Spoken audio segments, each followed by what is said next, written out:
तो मैं आपको दावे से बोलती हूँ कि जहां फैयाज अहमद खड़ा हो जाए वहां पूरे मदनपुरे की कौम खड़ी होगी।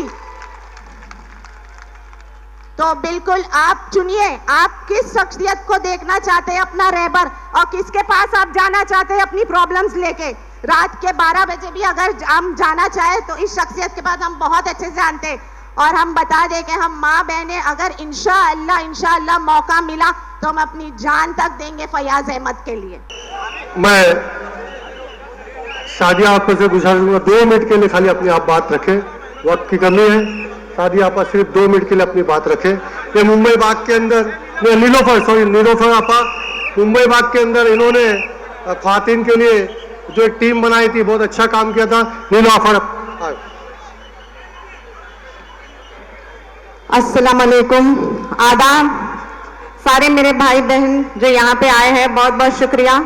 और आप काफ़ी लोग मुझे जानते हैं और काफ़ी लोग मुझे नहीं जानते, तो मैं पहले अपना परिचय दे दूं कि मैं नीलोफर शेख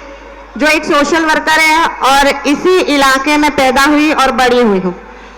तो मैं आप सबको बताना चाहती हूँ कि 2 साल पहले शायद आप सब जानते होंगे कि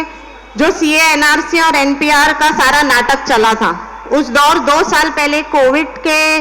कुछ महीने पहले, तो करीबन 3 महीने के लिए हम सारी औरतें मुंबई बाग लगा के अरेबिया होटल के पास बैठी थी। और उस वक्त हमारा इतना मुश्किल था यहाँ पे बैठना और अपना सब चीज़ करने के लिए, लेकिन अल्हम्दुलिल्लाह हमारा साथ हमारे अल्लाह ने दिया।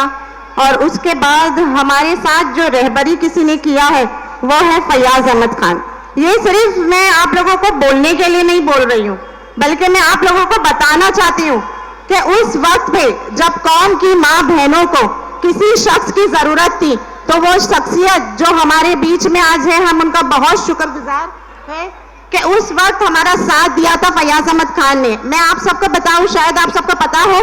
कि फैयाज अहमद खान एक डायबिटीज पेशेंट है जो रात भर नहीं जाग सकते, लेकिन अपनी माँ बहनों की हिफाजत के लिए वो शख्स रात भर जागता था। और मैं आप लोगों को या शायद मैं बताना चाहूँ कि वहाँ पे बहुत सारी औरतें थी जो वहाँ पे, आप अगर अपने घर पे जाके अपनी माँ बहनों को पूछोगे तो वो भी यही जवाब देगी कि क्या सच्चाई है। उस वक्त जब हमारे साथ कोई नहीं खड़ा था, CA NRC के टाइम पे जब हमारे पे पुलिस लाठीचार्ज कर रही थी, मैं वो पहली लड़की थी शायद जिसने फैयाज अहमद को फोन किया, और वो फैयाज अहमद खान साहब फौरन 5 मिनट में उधर पहुंच गए कि ये पूछने के लिए। उस वक्त आपको एक चीज और बता दूं कि जो आज जो बड़े सदर बने घूमे हैं, कौम के लिए वोट मांग रहे हैं और कौम के लिए सारी बातें कर रहे हैं, उनको खाली जाके ये पूछेगा कि 2 साल पहले आप कहाँ थे जब आपकी माँ बहनें रोड पे बैठी थी, जब उनको आपकी जरूरत थी, तब आप कहाँ थे। आज आप घर घर घूम रहे हो कि हमें वोट दो, हमारे कौम के लिए, इसके लिए, उसके लिए। कोई नहीं है। हमने उस वक्त पे बहुत सारी शख्सियत को आजमा लिया, बहुत सारे नामचीन शख्सियत को आजमाया था, लेकिन एक चीज आपको बताऊं कि अगर जो अपनी माँ बहन की इज्जत करना चाहता है और उनकी रखवाली करना चाहता है ना, वो बहुत अच्छे से अपनी कौम को भी देख सकता है। और उस वक्त पे आपको ये बताओ कि सिर्फ वहाँ पे मुसलमान औरतें नहीं बैठी थी, उस वक्त वहाँ पे हमारी दलित बहनें भी बैठी थी, हमारी हिंदू बहनें भी बैठी थी, क्योंकि वो मुद्दा था माइनॉरिटी का, ना कि सिर्फ मुसलमानों का। तो माइनॉरिटी के लिए अगर उस वक्त पे कोई खड़ा था, वो शख्सियत की नाम थी फैयाज अहमद। और एक चीज़ आपको बता दूं कि यही कुछ साल पहले की बात है, करीबन वही मुंबई बाग के पहले की बात है कि यहाँ के इलाके में बहुत बड़े लोग थे जिन्होंने बोला हम नशे के लिए ये करेंगे, हम ड्रग्स के लिए वो करेंगे, हम ड्रग्स की रैलियां निकालेंगे, प्ले लगाएंगे। लेकिन आप सबको बता दूं 180 रात जाग के जिस शख्स ने यहाँ के लड़कों को रिहैब भेजा और इस एरिया से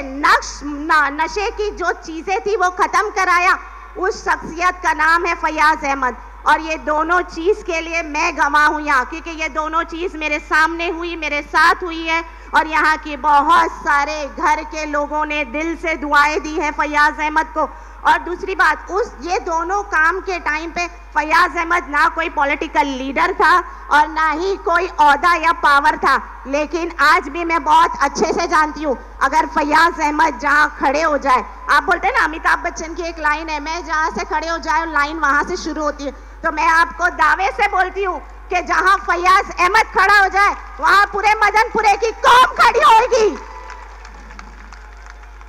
तो बिल्कुल आप चुनिए, आप किस शख्सियत को देखना चाहते हैं अपना रहबर, और किसके पास आप जाना चाहते हैं अपनी प्रॉब्लम्स लेके। रात के 12 बजे भी अगर हम जाना चाहे तो इस शख्सियत के बाद हम बहुत अच्छे से जानते हैं, और हम बता दें कि हम माँ बहनें अगर इंशाअल्लाह मौका मिला तो हम अपनी जान तक देंगे फयाज अहमद के लिए। शुक्रिया, थैंक यू।